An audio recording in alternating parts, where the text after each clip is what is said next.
Science एक मुनज़्ज़म इल्म का नाम है। बायोलॉजिकल प्रॉब्लम से मुराद वो प्रॉब्लम है जो किसी बायोलॉजिस्ट को पेश आता है। इस बायोलॉजिकल प्रॉब्लम को हल करने के लिए बायोलॉजिकल मेथड जो है उसको इस्तेमाल किया जाता है। आज के आर्टिकल में हम बायोलॉजिकल मेथड को पढ़ेंगे और इसके मुख्तलिफ स्टेप्स जो हैं उनको डिस्कस करेंगे। सबसे पहले biological method.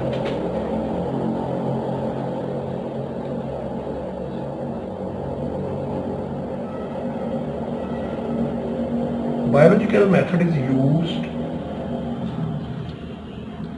to solve biological problems.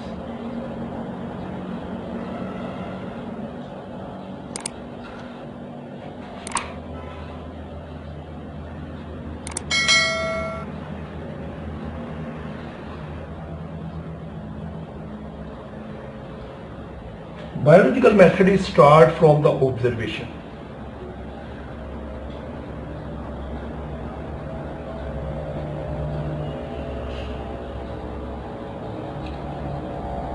आप कह सकते हैं कि ऑब्जर्वेशन जो है वो बायोलॉजिकल मेथड का पहला स्टेप है। Observation are made with 5 senses: vision यानी देखना, हियरिंग यानी सुनना,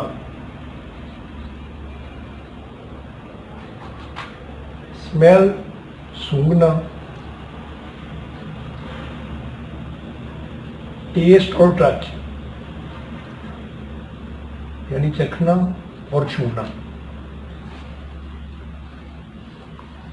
बायोलॉजिकल प्रॉब्लम जो होता है उसमें ऑब्जर्वेशन पहला मेथड होता है। ऑब्जर्वेशन जो है इंसानी हवासे खमसा की मदद से किए जाते हैं। इसमें साइंसी आलात भी इस्तेमाल होते हैं। तो ऑब्जर्वेशन को हम 2 अकसाम में डिवाइड करते हैं: क्वालिटेटिव ऑब्जर्वेशन और quantitative observation. Number 1,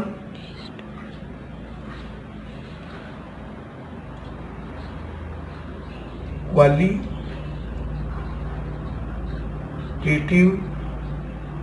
number 2 quantitative observation.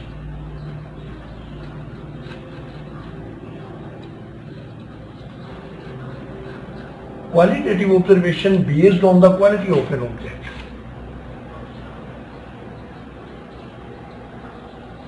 Based on quality of an object. किसी भी चीज की क्वालिटी पर बेस करते हैं, जैसा कि colour, taste, smell. An instrument can not measure these observation. अगर आप क्वालिटेटिव ऑब्जर्वेशन को मेजर करना चाहें तो कोई भी ऐसा इंस्ट्रूमेंट नहीं है जिसकी मदद से आप क्वालिटेटिव ऑब्जर्वेशन को मेजर कर सकें, बल्कि जो इंसानी ह्यूमन सेंसेस होती हैं सिर्फ वही इसको डिटेक्ट कर सकती हैं। नंबर 2 पर है quantitative observations. These are based on the quantity of an object. Based on quantity of an object. ये किसी भी चीज की क्वांटिटी जो है उस पर बेस करते हैं। N instrument can measure these observation. कोई इंस्ट्रूमेंट जो है वो इसको मेजर कर सकता है, जैसा कि साइज और वॉल्यूम वगैरह। आप इंस्ट्रूमेंट को इस्तेमाल करते हुए किसी चीज का साइज भी मालूम कर सकते हैं और उसका वॉल्यूम जो है उसको भी मालूम कर सकते हैं। ये इसकी एग्जांपल है। साइज,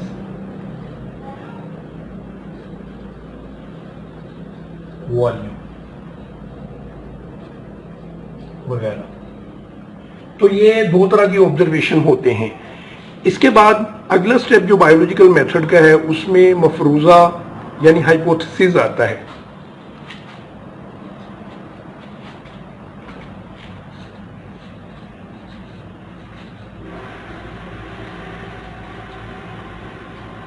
हाइपोथेसिस को इस तरह से डिफाइन करेंगे कि टेंटेटिव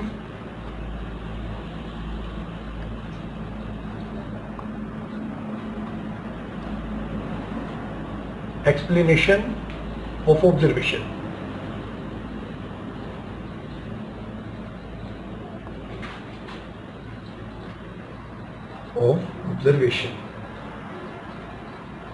ऑब्जर्वेशन जो होते हैं उनकी टेंटेटिव यानी इससे मुराद है कि अनटेस्टेड गैर चेक शुदा एक्सप्लेनेशन होती है। हाइपोथेसिस जो है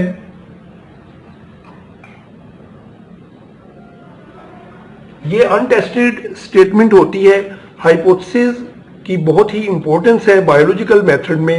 हाइपोथेसिस बनाने के लिए हम दो तरह का तरीकाकार इस्तेमाल करते हैं, इसमें डिडक्टिव और इंडक्टिव रीजनिंग आता है। पहले नंबर पे हाइपोथेसिस में है deductive reasoning.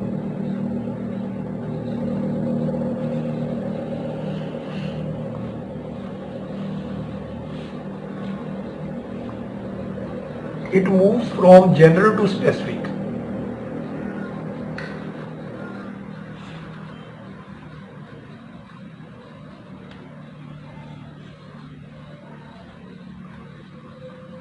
General to specific.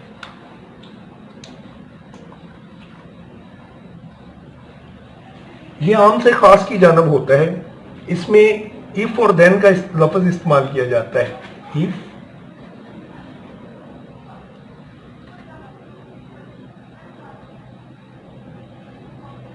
और देन।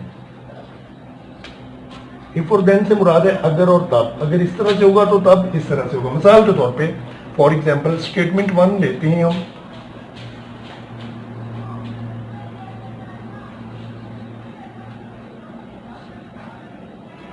पहले नंबर पे स्टेटमेंट है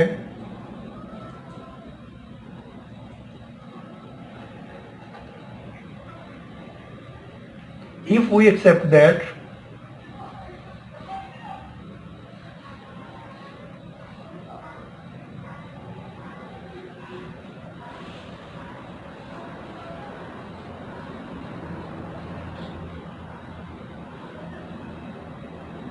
all birds have wings.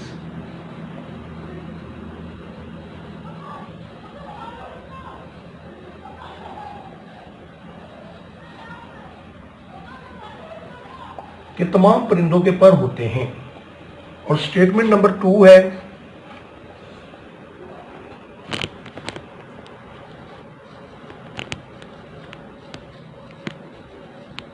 Sparrows are birds. चिड़िया जो है वो परिंदा है। तो इसका कंक्लूजन निकलेगा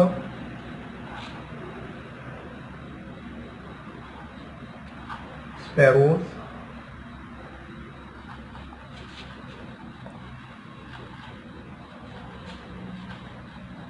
हैव विंग्स, यानी चिड़िया के पर होंगे। इसी तरह से इसके बाद आता है इंडक्टिव रीजनिंग। इंडक्टिव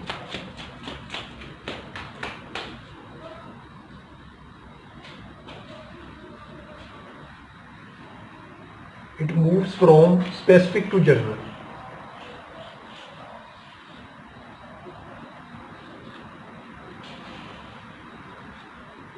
ये खास से आम की तरफ जाता है।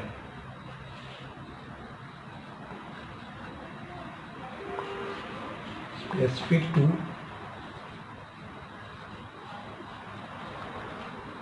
जनरल। इसमें स्टेटमेंट 1 हमारे पास होगी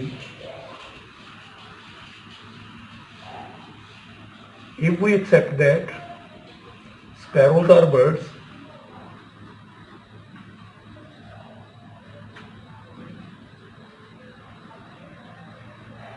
यानी चिड़िया जो है वो परिंदे हैं।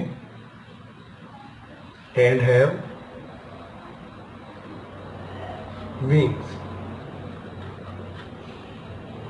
स्टेटमेंट 2 इसकी होगी eagle, crow, hawk are also birds. ये तमाम भी परिंदे हैं। तो इसका कंक्लूजन होगा then we conclude that all birds have wings. तो इसको इंडक्टिव रीजनिंग कहते हैं। यानी इंडक्टिव रीजनिंग जो होते हैं ये खास से आम की तरफ जाते हैं। इसमें है कि चिड़िया परिंदे हैं और इनके पर भी हैं। इसी तरह से ईगल, क्रो, हॉक वगैरह तमाम परिंदे हैं। तो हम कंक्लूड करेंगे कि तमाम परिंदे जो हैं वो पर रखते हैं। इसके बाद हाइपोथेसिस को बनाने के लिए कुछ और भी तरीकाकार होते हैं, कुछ और चीज़ें भी शामिल हैं, इनको भी हम यहाँ पे समझ लेते हैं। इसमें एस्थेटिक प्रेफरेंस हो सकती है। एस्थेटिक प्रेफरेंस से मुराद है ज़ाती पसंद या नापसंद, किसी चीज़ को तरजीह देना। इसके अलावा इसमें रिलीजियस या फिलोसफिकल आइडियाज़ हो सकते हैं। जिस तरह से एक बंदा मजहबी है, उसका मजहबी ज़हन है, तो मज़हब के मुताबिक वो किसी चीज़ को लेता है। इसके अलावा इसमें कुछ और चीज़ें भी शामिल हैं, जिस तरह से कंपैरिजन है चीज़ों से, या प्रोसेस जो दूसरे होते हैं उनके साथ मुवाजना करना, या फिर किसी चीज़ का हादसाती तौर पे डिस्कवर हो जाना। ये तमाम चीज़ें जो हैं एक मफरूज़ा बनाने में इस्तेमाल की जाती हैं। मफरूज़े के बाद जो अगला हाइपोथेसिस के बाद जो हमारा अगला स्टेप आता है वो थ्योरी है। थ्योरी जो होती है हाइपोथेसिस के बाद, ये अगला स्टेप है और ये बहुत इंपॉर्टेंट होती है। जब साइंटिस्ट बायोलॉजिस्ट्स हाइपोथेसिस बनाते हैं तो वो मुख्तलिफ एक्सपेरिमेंट के ज़रिए से उस हाइपोथेसिस को रॉन्ग प्रूफ करने की कोशिश करते हैं। तो वो बहुत से तजर्बात करते हैं ताकि मफरूज़े को गलत साबित किया जा सके। अगर तो मफरूज़ा गलत साबित होता है तो उसकी कोई साइंटिफिक वैल्यू नहीं रहेगी। लेकिन अगर एक मफरूज़ा बार बार तजर्बात पर पूरा उतरता है तो वो साइंटिस्ट का कॉन्फिडेंस जो होता है उसको इंक्रीज करता है, कॉन्फिडेंस को बढ़ाता है।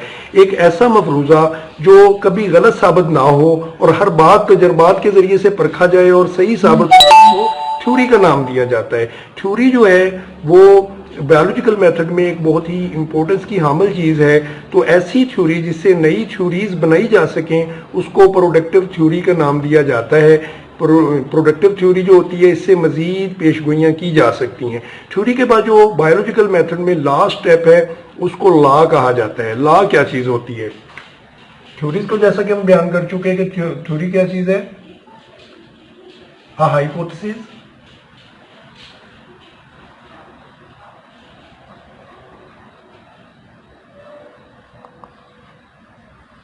never falsified, जो कभी भी गलत साबित ना हो, and supported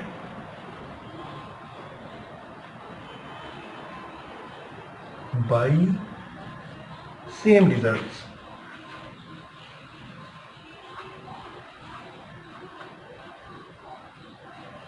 हमेशा जो है वो सेम नताइज दे तो उसको थ्योरी का नाम दिया जाता है। इसके बाद साइंटिफिक लॉ।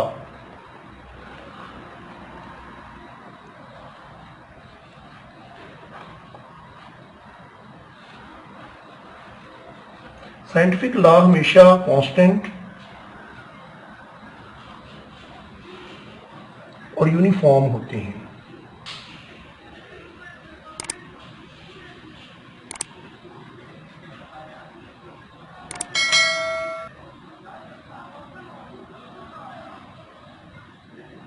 कांस्टेंट और यूनिफॉर्म होते हैं।